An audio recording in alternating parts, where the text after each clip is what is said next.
வணக்கம். இன்றைக்கி நம்ம பார்க்க போகிற சமையல் ஒரு அருமையான தக்காளி சட்னி தான் பார்க்க போகிறோம். எப்பயும் போல் பண்ணாமல் இது மாதிரி கொஞ்சம் டிஃப்ரெண்ட்டாக செய்யுங்க. டேஸ்ட் நல்லா அட்டகாசமாக இருக்கும். இட்லி, தோசை, ஊத்தப்பம் எல்லாத்துக்குமே சூப்பராக இருக்கும். வாங்க இது எப்படி செய்யலாங்கிறத பார்க்கலாம். இப்போ ஒரு பேன் எடுத்துக்கலாம். தேவையான அளவுக்கு எண்ணெய் விட்டுக்கலாம். எண்ணெய் சூடானதும் ஒரு 15 வரமிளகா சேர்த்துக்கலாம். இது எல்லாமே சின்ன சின்ன வரமிளகா, அதனால் நான் 15 எடுத்திருக்கேன். இது காரமும் கம்மியாக தான் இருக்கும். பெருசாக இருந்துச்சுன்னா நீங்கள் 6 இல்லை ஒரு 5 எடுத்துக்கோங்க போதும். இது காரம் அவ்வளோவா இருக்காது. இப்போ பாருங்கள், வரமிளகா நல்லா உப்பி வந்துடுச்சு. இப்போ இதை எடுத்துடலாம். இதை தனியாக வேறு பிளேட்டுக்கு மாற்றிக்கலாம். இப்போ 1 டேபிள் ஸ்பூன் அளவுக்கு தாளிப்பு வடகம் சேர்த்துக்கலாம். இது வந்து ஈஸியாகவே கிடைக்கும் கடைகளில். மீடியமான ஃப்ளேமில் இதை நல்லா வறுத்துக்கலாம். கருக விட்டுறக்கூடாது.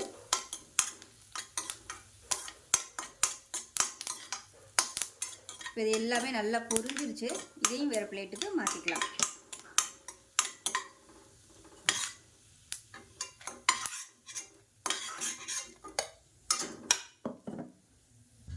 இப்போ எல்லாத்தையும் எடுத்தாச்சு. மீடியம் சைஸாக ஒரு பெரிய வெங்காயம் நீளமாக நறுக்கினதை சேர்த்துக்கலாம்.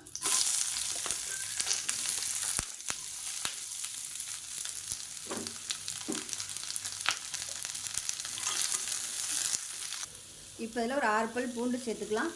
அது கூட ஒரு 2 கொத்து கருவேப்பிலை சேர்த்துக்கலாம். இப்போ இதில் மீடியம் சைஸாக 2 தக்காளி நறுக்கினதை சேர்த்துக்கலாம். உப்பு கொஞ்சமாக சேர்த்துக்கலாம். இப்போ பாருங்கள், தக்காளி நல்லா லேசாக வதங்கிடுச்சு. இப்போ நல்லா ஒரு 3 ஸ்பூன் அளவுக்கு துருவன தேங்காய் சேர்த்துக்கலாம்.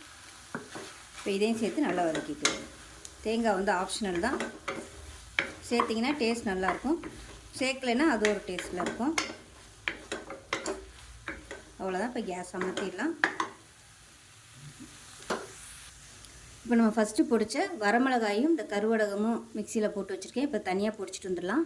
நல்லா ஆறுனதுக்கப்புறம் பொடிக்கணும். இப்போ பாருங்கள், இந்தளவுக்கு நல்லா பொடி பண்ணதுக்கப்புறமா இப்போ இதை மிக்சி ஜாரில் இதையும் சேர்த்துக்கலாம். இப்போ இது சூடாக இருக்குது. கொஞ்சம் ஆற விட்டு தான் நான் அரைப்பேன். சூட்டோடு போட்டுற வேணாம்.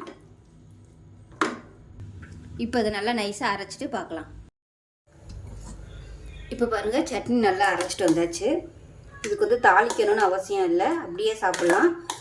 சூடான இட்லிக்கு இந்த சட்னி வச்சு சாப்பிட்டு பாருங்கள், அட்டகாசமாக இருக்கும். கலர் பார்க்கையிலே தெரியும் உங்களுக்கு எந்த கலரில் இருக்கணும். ஸோ அருமையான தக்காளி சட்னி ரெடி ஆயிடுச்சு. இதே மாதிரியே செஞ்சு பாருங்கள். செஞ்சு பார்த்துட்டு எப்படி வந்துச்சுங்கிறத சொல்லுங்கள். வீடியோ பிடிச்சிச்சுன்னா லைக் பண்ணுங்கள், கமெண்ட் பண்ணுங்கள், சேனலை சப்ஸ்கிரைப் பண்ணுங்கள், பக்கத்தில் பெல் பட்டனையும் ப்ரெஸ் பண்ணுங்கள். நன்றி.